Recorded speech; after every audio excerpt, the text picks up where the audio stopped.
بسم اللہ الرحمن الرحیم۔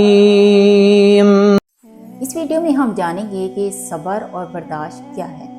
کیا صبر ہی برداشت کا دوسرا نام ہے؟ صبر اور برداشت کا فرق اکثر لوگوں کو سمجھ نہیں آتا، اور یہ ایک عام غلطی ہے کہ برداشت کو ہی صبر کا نام دے دیا جاتا ہے۔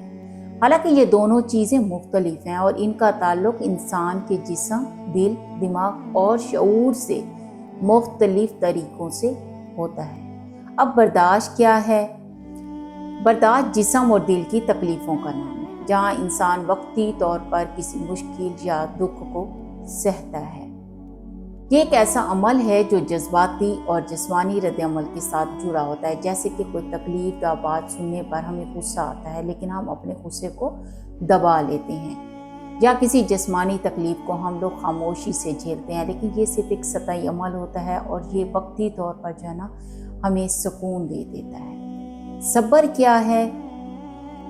صبر ایک شعوری اور روحانی عمل ہے جو دماغ سے ہوتا ہے، دل اور پھر روح تک پہنچتا ہے۔ صبر شعور کی پختگی کا نام ہے، جہاں انسان حالات کو قبول کرنے کے ساتھ اللہ پر بھروسہ بھی کرتا ہے اور دل کو سکون دیتا ہے۔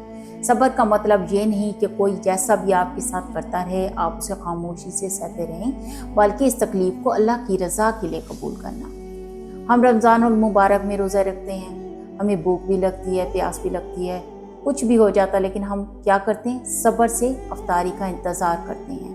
یہ نہیں کرتے کہ بس برداشت کر لیا پھر اس کے بعد واویلا کر لیا، لیکن ہمیں معلوم ہوتا ہے کہ ہم نے اللہ کی رضا کے لیے روزہ رکھا۔ اسی طریقے سے صبر کی سب سے بڑی مثال اگر ہم دیکھیں تو آپ صلی اللہ علیہ وسلم کا طائف کے موقع پر جب ان کو پتھر مارے گئے تھے تو آپ نے صبر کیا اور پھر بھی ان کے لیے اللہ سے ہدایت کی دعا کی۔ اللہ تعالیٰ قرآن میں فرماتا ہے کہ یقیناً اللہ صبر کرنے والوں کے ساتھ ہے۔ اب یہ آیت واضح کرتی ہے کہ صبر کرنے والے اللہ کے قریب ہوتے ہیں۔ اسی طریقے سے حدیث قدسی ہے کہ رسول صلی اللہ علیہ وسلم نے فرمایا کہ صبر وہ ہے جو پہلے ہی لمحے کیا جائے۔ اب کوئی تکلیف آئی، آپ نے اس کو شعوری طور پر اللہ کی رضا کے لیے ایکسیپٹ کر لیا، اس کو یہ نہیں کیا کہ میں برداشت کروں، میں چیخوں پکاروں اور اس کے بعد پھر آپ کو صبر آ جائے، نہیں، شعوری طور پر آپ نے اس کو فوراً ہی اس تکلیف کو ایکسیپٹ کر لیا اور اس میں اللہ کی رضا سمجھ کے صبر کیا۔